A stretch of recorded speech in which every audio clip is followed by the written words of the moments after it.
Êxodo 18, de 13 a 27. Diz assim a santa e inerrante palavra do Senhor. No dia seguinte, assentou-se Moisés para julgar o povo, e o povo estava em pé diante de Moisés desde a manhã até ao pôr do sol. Vendo, pois, o sogro de Moisés tudo o que ele fazia ao povo, disse: Que é isto que fazes ao povo? Por que te assentas só, e todo o povo está em pé diante de ti, desde a manhã até ao pôr do sol? Respondeu Moisés a seu sogro: É porque o povo me vem a mim para consultar a Deus. Quando tem alguma questão, vem a mim para que eu julgue entre um e outro e lhes declare os estatutos de Deus e as suas leis. O sogro de Moisés, porém, lhe disse: Não é bom o que fazes. Sem dúvida, desfalecerás, tanto tu como este povo que está contigo, pois isto é pesado demais para ti, tu só não o podes fazer. Ouve, pois, as minhas palavras, eu te aconselharei, e Deus seja contigo. Representa o povo perante Deus, leva suas causas a Deus, ensina-lhes os estatutos e as leis, e faze-lhes saber o caminho em que devem andar e a obra que devem fazer. Procura dentre o povo homens capazes, tementes a Deus, homens de verdade, que aborreçam a avareza. Põe-nos sobre eles por chefes de 1000, chefes de 100, chefes de 50 e chefes de 10, para que julguem este povo em todo o tempo. Toda causa grave trarão a ti, mas toda causa pequena eles mesmos julgarão. Será assim mais fácil para ti, e eles levarão a carga contigo. Se isto fizeres, e assim Deus te mandar, poderás então suportar, e assim também todo este povo tornará em paz ao seu lugar. Moisés atendeu às palavras de seu sogro, e fez tudo quanto este lhe dissera. Escolheu Moisés homens capazes de todo Israel e os constituiu por cabeça sobre o povo, chefes de 1000, chefes de 100, chefes de 50 e chefes de 10. Estes julgaram o povo em todo o tempo. A causa grave trouxeram a Moisés, e toda causa simples julgaram eles. Então se despediu Moisés de seu sogro, e este se foi para a sua terra. Vamos orar? Pai Santo, mais uma vez estamos diante da Tua riquíssima palavra, o registro e a Tua revelação, ó Pai, a Tua mensagem que o Senhor preservou para a edificação nossa, para a edificação da Tua igreja. Ó Pai, nós reconhecemos a nossa pequenez, a nossa limitação, a nossa incapacidade de entender e de aplicar a palavra em nossa vida. Mas nós temos a ciência de que Tu és um Deus poderoso e de que o Teu Santo Espírito ilumina a nossa mente, o nosso coração, para entendermos a Tua palavra. E o Senhor fala conosco por meio da Tua palavra. Pelo Teu Santo Espírito, o Senhor aplica a Tua palavra em nosso coração. É por isso que nós pedimos, humildemente, nesta noite, que aquilo que o Senhor quer que nós saibamos e aquilo que o Senhor quer que nós vivamos, que venha à tona neste texto, venha à nossa mente, ao nosso coração.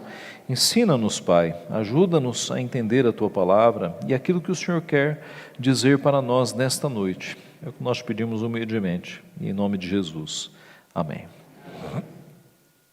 Irmãos, existem 3 formas principais de governo de igreja. A primeira delas, podemos dizer, é a forma episcopal, que é o governo dos bispos. É o governo cujo lema, podemos dizer, um governa todos. É o sistema de governo mais encontrado aqui no nosso Brasil, porque a maioria das igrejas pentecostais e neopentecostais o adotam. A ideia é que uma pessoa governa toda a igreja.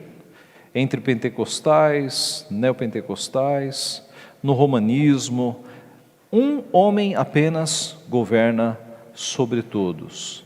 Esta é a forma episcopal, que vem de episcopos, bispo, um governa todos. Temos também a forma congregacional, que é aquela ideia mais para uma ideia de democracia, de que todos governam todos. No sistema congregacional, que é próprio dos batistas, mas há também igrejas congregacionais de outras denominações, o lema é todos governam todos. Como funciona? As assembleias são formadas e as decisões são tomadas pela assembleia. Então, digamos que há necessidade de fazer uma reforma na igreja. Convoca-se a assembleia e a assembleia, todos deliberam sobre todos os assuntos. Digamos que há necessidade de uma disciplina eclesiástica. Aqueles envolvidos são trazidos diante da assembleia e a assembleia vai deliberar os rumos daquelas vidas. Este é o lema, todos governam todos. E há uma terceira forma de governo, que é a representativa, ou presbiteriana, ou federativa, cujo lema é alguns governam todos. E estes alguns são escolhidos pelo povo. O povo então elege os seus anciãos, os seus presbíteros, e estes tomam as decisões, governando assim o povo de Deus. Esta é a forma presbiteriana, esta é a forma adotada pelas igrejas presbiterianas e pelas igrejas reformadas por todo o mundo. Os dois primeiros modelos apresentam graves problemas. O modelo episcopal, em que um governa todos, ele pode degenerar facilmente para uma espécie de autoritarismo, porque apenas um homem tomando as decisões. Ele é um sistema que faz com que, se houver acertos, este líder receba todos os elogios, e se tiver erros, esse líder receba toda a carga. É um sistema em que apenas um homem comanda tudo, bastante encontrado no pentecostalismo e no neopentecostalismo, por meio dos chamados missionários, chamados apóstolos e os líderes que se apresentam ali. O sistema congregacional, ele traz problemas da dinâmica da vida da igreja, porque para cada decisão é necessário convocar a assembleia. E assim a igreja vai viver de convocação de assembleias para tomar decisões. E no sistema congregacional ou independente, porque nesse sistema cada igreja é um todo, cada igreja é independente das outras, você não tem, por exemplo, a chance de apelar para conselhos superiores. E talvez você se lembre agora do Concílio de Jerusalém, registrado em Atos capítulo 15. Quando, surgindo uma questão em igreja local, eles apelaram para o concílio geral das igrejas. E as igrejas mandaram seus presbíteros, subiram para estarem com os apóstolos, e cada igreja local das cidades mandou os seus líderes para, numa assembleia geral, tomarem ali um consenso doutrinário do que deveria ser feito. No sistema congregacional ou independente, isso não existe. Cada igreja toma decisão, não há recursos para serem tomados para cima, cada igreja está ali tomando decisões por si própria. O ponto é, meus irmãos, que nós podemos ver nesta noite, é o que a Bíblia fala sobre governo de igreja. Será que a Bíblia nos dá princípios para entendermos como o povo de Deus deve ser governado? E aqui, sempre que eu falo em povo de Deus, eu estou me referindo à igreja, porque a igreja não é algo que surgiu no Novo Testamento. O conceito de igreja é ajuntamento de fiéis. Igreja é o povo de Deus salvo. E quando você conceitua a igreja desta forma, igreja é o ajuntamento dos fiéis, você recua o conceito de igreja até o Éden. Porque no Éden você já tinha povo de Deus servindo ao Senhor. Então a igreja, ela começa desde o Éden e ela passa por todo o Antigo Testamento, pelo Novo Testamento e chega até nós. A igreja é o povo de Deus reunido.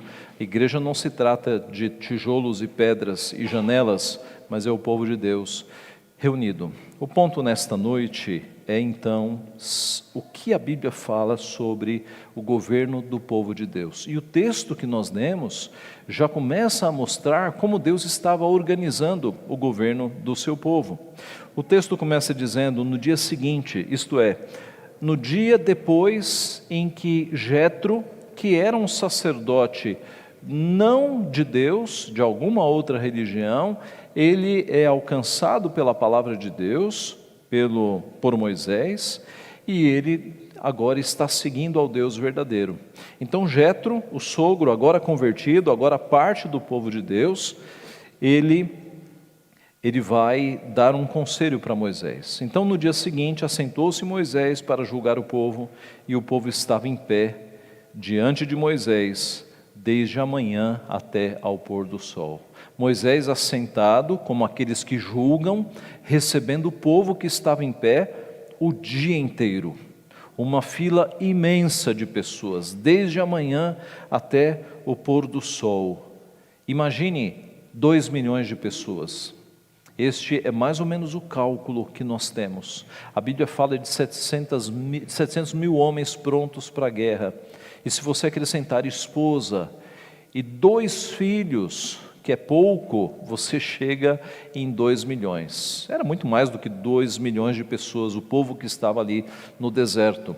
Imagine os problemas de relacionamento que havia então num grupo de 2 milhões de pessoas.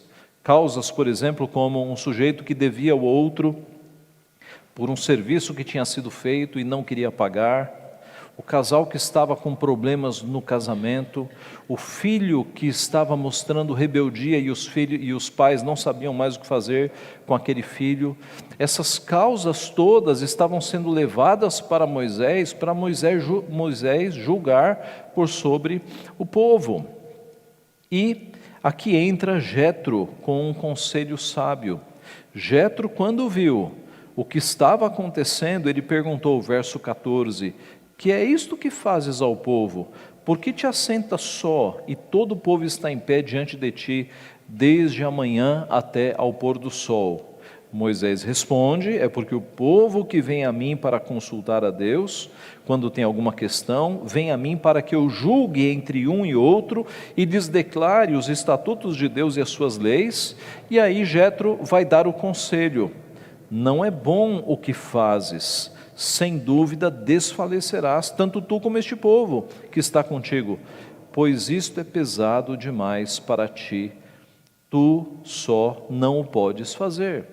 Observe que Jetro chegou rapidamente à conclusão: você não vai aguentar neste ritmo, o dia inteiro falando a este povo, e o povo também não vai aguentar, tendo apenas um homem para julgar todas as causas. Veja que Jetro dá o conselho sábio. E aqui nós podemos entrar no nosso primeiro ponto. Quais características tem o governo do povo de Deus? Em primeiro lugar, é um governo espiritual. É um governo espiritual. Veja o verso 19. Ouve, pois, as minhas palavras, eu te aconselharei, e Deus seja contigo. Representa o povo perante Deus, leva as suas causas a Deus. Irmãos, o governo de Deus, ele é de ordem espiritual. Nós não tratamos de causas civis, causas trabalhistas, comerciais, industriais. O governo do povo de Deus trata de causas espirituais. Quando pessoas vêm se aconselhar com os presbíteros da igreja, e vamos definir aqui que quando eu falo presbítero eu me incluo, porque todos somos presbíteros. Existe um presbítero cujo esforço e dedicação seja o ensino. Este é o presbítero docente, também chamado pastor. Mas os outros presbíteros também são pastores. Todos os presbíteros pastoreiam o povo de Deus. Então, quando o povo vem para os presbíteros para pedir conselhos, para relatar problemas pelos quais estão passando, os conselhos que os presbíteros vão dar são espirituais. São conselhos que vão apontar para Deus, e as causas serão levadas diante de Deus em oração. Não que o presbítero seja um intermediário, mas o presbítero vai ajudar estas pessoas em oração. A nossa causa é espiritual. O escritor aos Hebreus, capítulo 13, verso 17, escreveu: obedecei aos vossos guias e sede submissos para com eles, pois velam por vossa alma como quem deve prestar contas, para que façam isso com alegria e não gemendo, porque isto não aproveita a vós outros. Eu destaco esta frase: pois velam por vossa alma como quem deve prestar contas. Essa é a função dos presbíteros. Os presbíteros velam pelas almas, porque eles prestarão contas. As ovelhas são de Deus, o rebanho é de Cristo, Cristo é o pastor. Os presbíteros cuidam das ovelhas e serão responsabilizados, por isso eles velam, eles cuidam, eles pastoreiam. O verso 20: ensina-lhes os estatutos e as leis e faze-lhes saber o caminho em que devem andar e a obra que devem fazer. Veja a orientação dos presbíteros, a orientação é na palavra. Os presbíteros, a liderança do povo, uma liderança espiritual, vai ensinar os estatutos e as leis do Senhor, que estão onde? Que estão aqui. Esta é a missão dos presbíteros: fazer-lhes saber o caminho em que devem andar. Os conselhos que são dados à luz da palavra guiam as ações e as tomadas de decisão das pessoas e a obra que devem fazer. A orientação é sempre na palavra. Então, em primeiro lugar, meus irmãos, o governo do povo de Deus, ele não pode se misturar com outras causas, senão as causas espirituais. É um governo espiritual. Em segundo lugar, é um governo representativo. Veja o verso 21. Procura dentre o povo. Procura dentre o povo. É dentre o povo que virá o governo. É um governo representativo. Não era para Moisés fazer uma seleção dos seus amigos, dos seus mais próximos, mas era para procurar em todo o povo. Seria um governo representativo. O texto paralelo em Deuteronômio capítulo 1, versículo 13, escrito muito tempo depois, mas tratando do mesmo assunto, diz assim: tomai-vos homens sábios, inteligentes e experimentados, segundo as vossas tribos, olha a representação, para que os ponha por vossos cabeças. Então, Moisés, em Deuteronômio 1,13, está dizendo para o povo, escolham homens sábios, inteligentes, experimentados, representando as tribos de vocês, para que vocês os coloquem por vossos cabeças. É o governo representativo. Adiantando alguns séculos, em Atos 14, 23, nós temos o registro, promovendo-lhes em cada igreja eleição de presbíteros, depois de orar com jejuns, os encomendaram ao Senhor em quem haviam crido. Eleições de presbíteros, eleições de representantes, o povo elegeu os seus cabeças, à semelhança do que aconteceu no Antigo Testamento. A segunda característica neste texto do governo do povo de Deus é que é um governo representativo. E o texto segue, então, procura dentre o povo, é representativo. Agora vem as características: homens capazes, tementes a Deus, homens de verdade e que aborreçam a avareza. 4 características aqui. Primeira, homens capazes, homens trabalhadores, homens dedicados, homens com coração na obra, homens prontos a ouvir as causas e aconselhar as pessoas.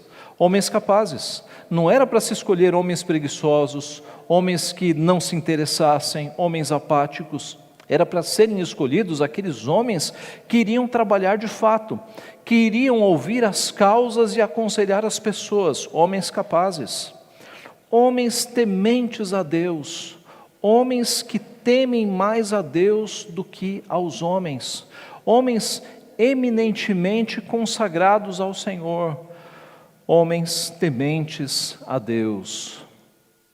Conta-se, meus irmãos, que em escolas de filosofia, especialmente ligadas a Pitágoras, havia um teste moral para o aluno ser admitido na escola. E o teste consistia no seguinte: o candidato a entrar na escola era colocado diante de todos os alunos. E era feita uma pergunta para este candidato, uma pergunta que os líderes da escola sabiam era impossível de ser respondida. Uma pergunta muito difícil. E a resposta que se esperava desse candidato era apenas: não sei, não sei. A pergunta era feita, e se o candidato tentasse dar alguma resposta, como que enrolando os questionadores, ele estava imediatamente reprovado. A resposta correta era: não sei. Mas, se o candidato dissesse: não sei, todos os alunos estavam combinados para caçoar dele, para zombar dele, para ridicularizá-lo, para que ele sentisse a pressão do grupo. E se agora, na segunda pergunta, que era o mesmo assunto da primeira, ele, temendo a pressão do grupo, ele tentasse dar alguma resposta, ele estava imediatamente reprovado. Mas se ele mantivesse a sua honestidade e dissesse, não obstante a pressão do grupo, não sei, ele estava aprovado, estava admitido à escola. Você passaria neste teste? Você teme mais a aceitação do grupo ou o compromisso com a verdade? Você teme mais a opinião dos homens ou a opinião de Deus? O que você teme mais? Aqui, a escolha era por homens tementes a Deus, homens que não se importassem com a opinião ao redor, homens que temessem a Deus. Homens de verdade, isso significa homens comprometidos com a verdade, homens sinceros, cuja palavra é sim, sim, não, não. Homens não envolvidos em maledicência, em informações falsas, homens comprometidos com a verdade. É a terceira característica aqui. Uma quarta característica: homens que aborreçam a avareza. A avareza é amor ao dinheiro. E era necessário que estes homens fossem incorruptíveis, porque eles julgariam causas.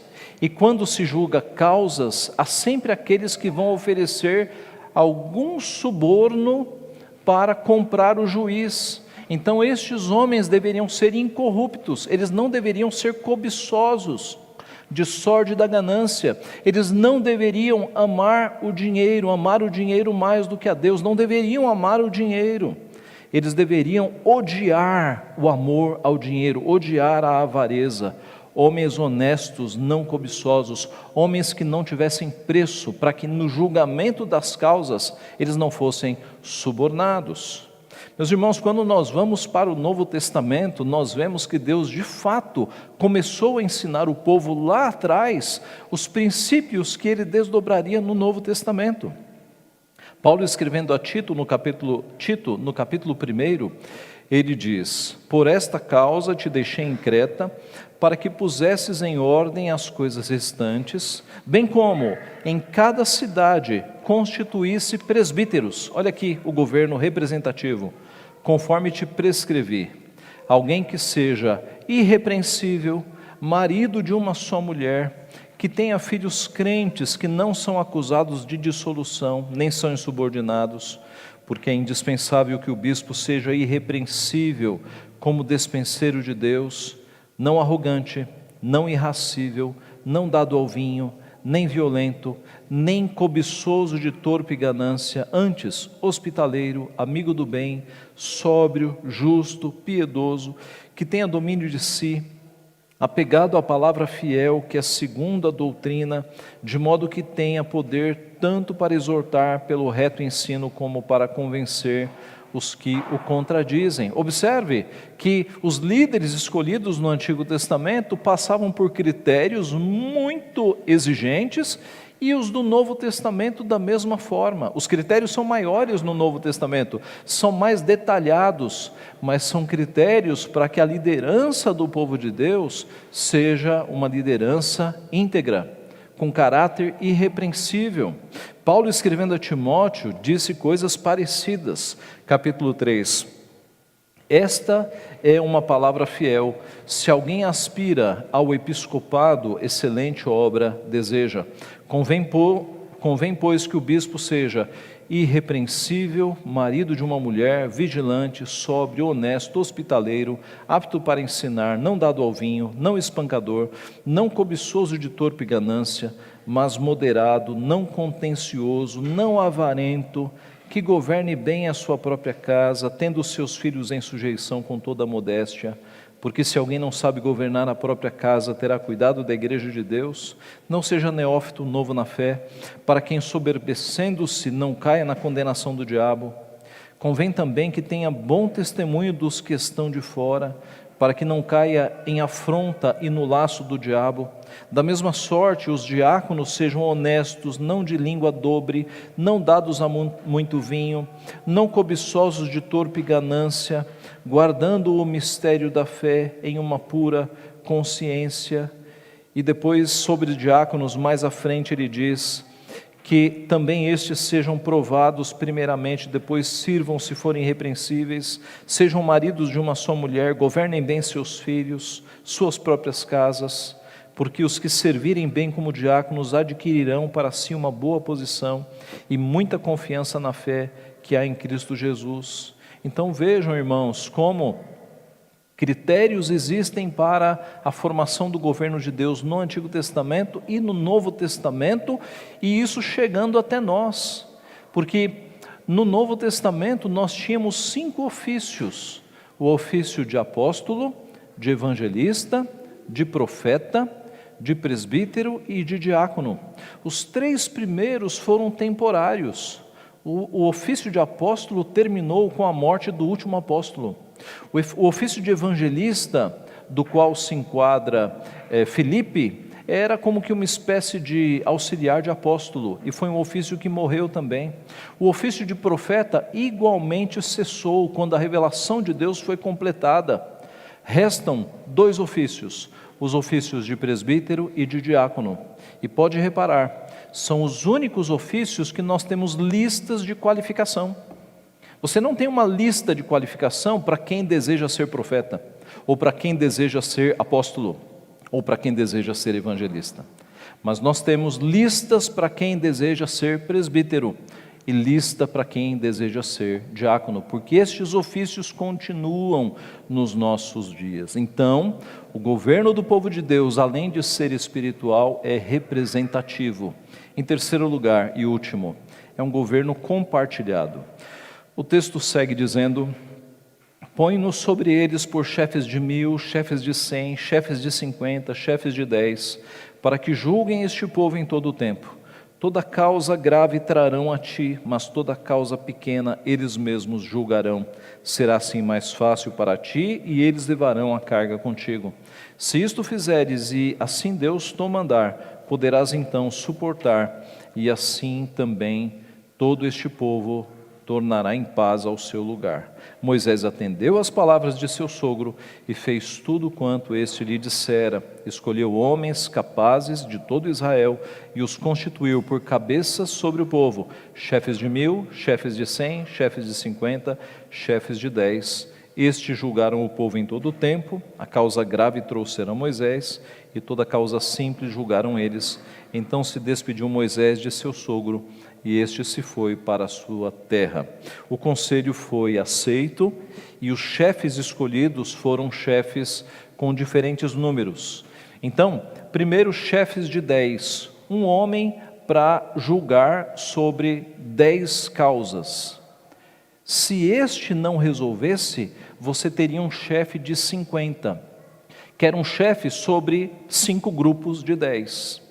Se a causa fosse grave demais, que o de 50 não conseguisse resolver, ele passava para um chefe de 100, que era um chefe de 10 grupos de 10.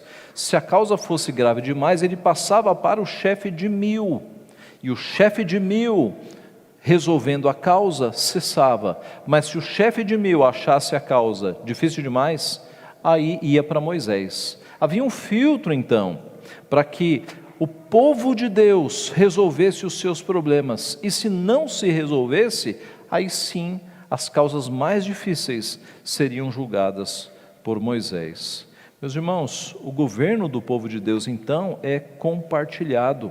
Nós lemos Atos 14, 23, promovendo-lhes em cada igreja a eleição de presbíteros, depois de orar com jejuns. O governo é compartilhado no mundo inteiro, o governo do povo de Deus, por presbíteros que são escolhidos pela vontade de Deus, e esta vontade é manifesta no voto dos irmãos da igreja que votam. Atos capítulo 15, Conselho de Jerusalém, aconteceu exatamente isso, um governo compartilhado. Surgiu uma questão grave, e não foi o apóstolo Paulo que resolveu a questão, não foi um homem, não foi o grupo de 5.000 crentes que resolveram fazer uma assembleia de 5.000 para resolver a questão. A questão foi resolvida de uma forma representativa e compartilhada.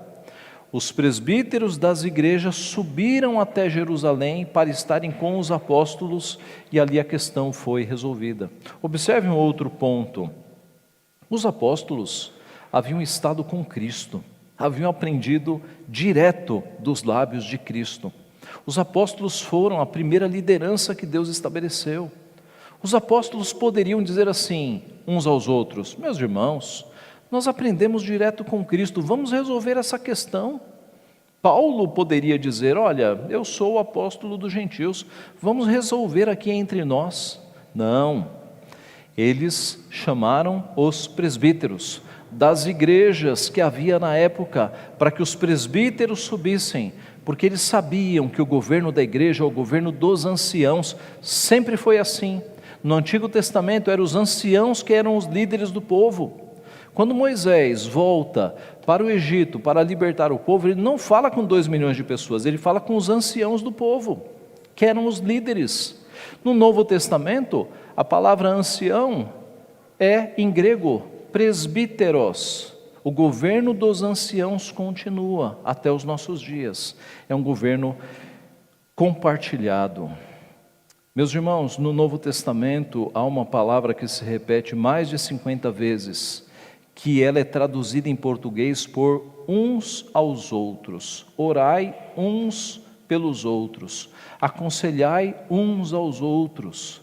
E essa palavra, usada com tanta frequência no Novo Testamento, nos mostra que a igreja é um local de nós cuidarmos uns dos outros. A igreja não é um local para nós virmos, assistirmos o culto, voltarmos para casa e só no próximo domingo ter contato com os irmãos. Não, nós somos família da fé. Nós oramos uns pelos outros. Nós confessamos nossas fraquezas uns aos outros. Nós nos aconselhamos uns aos outros. Embora o governo presbiteriano seja o seguido pela igreja presbiteriana, há desvios, há distorções. Há igrejas em que só o pastor cuida do rebanho.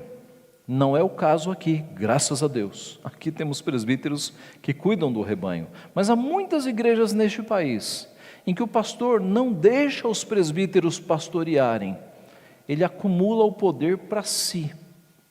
E ele, na prática, é um episcopal. Na prática. E isso, meus irmãos, dá um aspecto de dominação do rebanho. Isso não é correto, isso não é bíblico, isso não é saudável na verdade.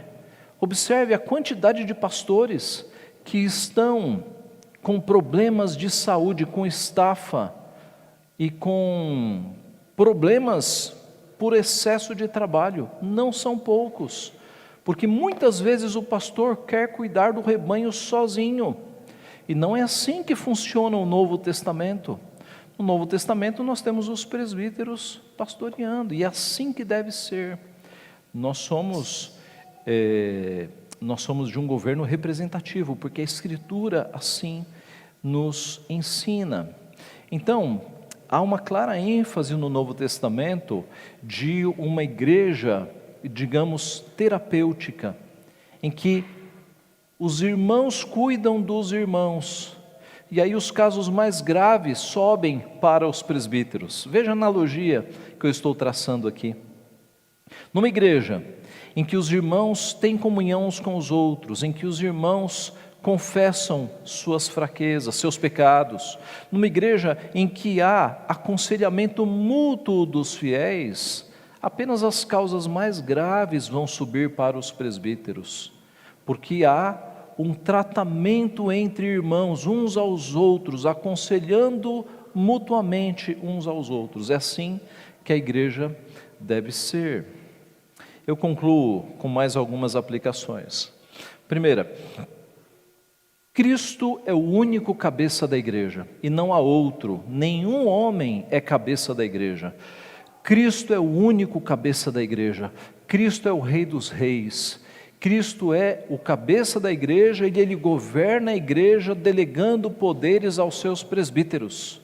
Os presbíteros agem com delegação que vem do próprio Cristo, e Mateus 18 está falando sobre isso. Onde estiverem 2 ou 3 reunidos, ali estou no meio deles. E o que vocês ligarem na terra, será ligado no céu.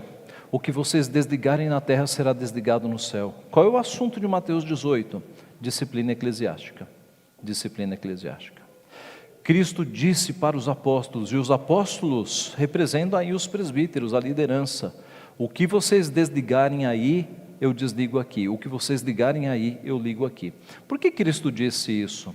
Para que não houvesse contestação dentro do povo de Deus, do tipo: quem esse conselho pensa que é para me disciplinar? Quem esses presbíteros acham que são para aplicar uma disciplina no meu filho ou na minha filha? Eu já ouvi isso, não aqui, graças a Deus, eu já ouvi em outros lugares. Conselhos sendo ameaçados até de processo na justiça comum, por conta de disciplina eclesiástica. Quem disse isso? Cristo disse isso. Cristo delegou autoridade aos presbíteros, ao governo da igreja, de modo que os presbíteros que zelam pelas ovelhas, como quem prestarão contas, têm autoridade para disciplinar pessoas que não se arrependem, porque igreja é lugar de pecadores, igreja é lugar de pessoas que se arrependem. Se a pessoa está sendo admoestada 1, 2, 3, 4, 5 vezes e não se arrepende e não larga o pecado, ela tem que receber um remédio mais forte. E se não se arrepender, ela tem que ser considerada como gentílica, ela tem que ser expulsa da igreja, ela tem que ser excomungada, porque igreja é lugar de quem se arrepende. Quem não se arrepende não é crente. Não pode participar da mesa do Senhor quem não se arrepende. Igreja é lugar de pessoas que se arrependem.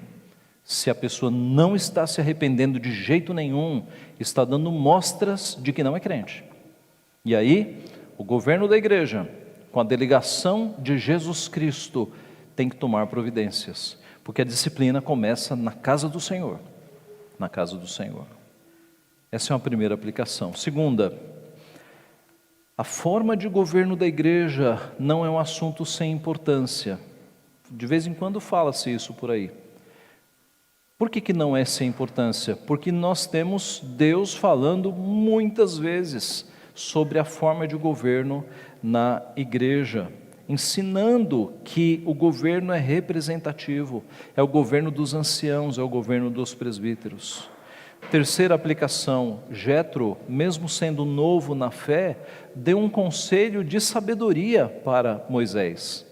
Aceite conselhos, mesmo que seja de novos convertidos. Eles podem estar sendo usados por Deus. Não seja orgulhoso. Eu tenho 30 anos de igreja. Quem é esse catecúmeno para me dar um conselho? Não seja orgulhoso. Porque Jetro, um novo convertido, deu um conselho precioso para Moisés. E Moisés teve a humildade de ouvir e de aceitar. Deus usa as pessoas ao nosso redor. Quarta aplicação, obedeça seus líderes, obedeça os presbíteros. A palavra diz em Hebreus 13:17, obedecei aos vossos guias e sede submissos para com eles, pois velam por vossa alma, como quem deve prestar contas, para que façam isto com alegria e não gemendo, porque isso não aproveita a vós outros. Obedeça aos presbíteros, para que eles não tenham que gemer. para que eles façam isso com alegria. Essa é a vontade do Senhor. Quinta aplicação: ame os presbíteros. Veja o texto que Paulo escreveu aos Tessalonicenses, capítulo 5, 12 e 13. Agora vos rogamos, irmãos, que acateis com apreço os que trabalham entre vós e que vos presidem no Senhor e vos admoestam, e que os tenhais com amor em máxima consideração por causa do trabalho que realizam. Vivei em paz uns com os outros. Amem os presbíteros, amem os líderes da igreja, porque eles velam por suas almas, eles responderão pelas almas de vocês. Isso nos conduz à próxima aplicação: ore pelos seus presbíteros, ore pela liderança da igreja, não só os presbíteros, mas os diáconos, porque estes homens são alvo das tentações e dos ataques do diabo. O diabo sabe que se ele derrubar a liderança, o estrago é muito maior. E não são poucos os pastores e presbíteros que estão caindo o mundo evangélico afora. Ore pelos presbíteros, ore pelos diáconos. Eles são muito tentados, eles são alvo dos ataques do diabo. Ore por eles, precisam de oração. Sétima aplicação: quando for escolher presbíteros e diáconos, não escolha os mais bem-sucedidos financeiramente, os mais bem-sucedidos profissionalmente. Escolha aqueles que são mais tementes a Deus, aqueles que demonstram mais grau de espiritualidade, que se parecem mais com Cristo. Isso acontece em muitas igrejas. Escolhe-se o empresário para ser presbítero apenas porque ele é empresário, ou escolhe-se um grande profissional liberal apenas porque ele se deu bem no mundo profissional. Não, os critérios nossos são espirituais. Nós lemos aqui os critérios, não é? E eles apontam para uma vida de integridade diante do Senhor. Então, os critérios são sempre espirituais, é eles que devem nos guiar. Oitava aplicação: ajude o seu irmão, ore por ele. Como nós falamos, a igreja, ela deve ser uma igreja em que uns cuidam dos outros. Ore pelos seus irmãos, aconselhe os seus irmãos, de modo que os casos mais fáceis sejam aconselhados pelos próprios irmãos e os casos mais difíceis subam para os presbíteros. E uma aplicação final, meus irmãos, uma nona aplicação. E aqui eu leio o texto de 1 Pedro, capítulo 5, de 1 a 4. Há muitos crentes que estão sendo escravizados por líderes autoritários. Muitos. Líderes que são ameaçados. Aliás, líderes que ameaçam. Crentes que são ameaçados. Líderes que dizem assim: se você sair da nossa igreja, você vai estar sem cobertura espiritual. Se você sair da nossa igreja, você vai ser amaldiçoado, você não vai ter mais nenhuma felicidade. O mundo evangélico está cheio desta pregação, essa chamada cobertura espiritual, que é uma ficção, que é uma lenda sem base bíblica nenhuma, porque Cristo é o nosso pastor, é o nosso sumo sacerdote. Então, eu sei que os irmãos que estão aqui estão libertos disso, mas fica a nossa palavra para aqueles que vão ouvir este sermão pelas redes: saia desta escravidão, desta opressão, não siga um líder autoritário. Cristo nos chamou para a liberdade, para a verdadeira liberdade, e a palavra de Deus fala sobre isso. Em 1 Pedro, capítulo 5, Pedro escreveu: rogo, pois, aos presbíteros que há entre vós, eu, presbítero com eles. Veja, Pedro era apóstolo, e Pedro aqui, ele, num ato de humildade, ele se identifica não como apóstolo, mas como presbítero. Eu, presbítero como eles, testemunha dos sofrimentos de Cristo e ainda participante da glória que há de ser revelada. Pastoreai o rebanho de Deus. Presbíteros, pastoreai o rebanho de Deus. Presbíteros são pastores.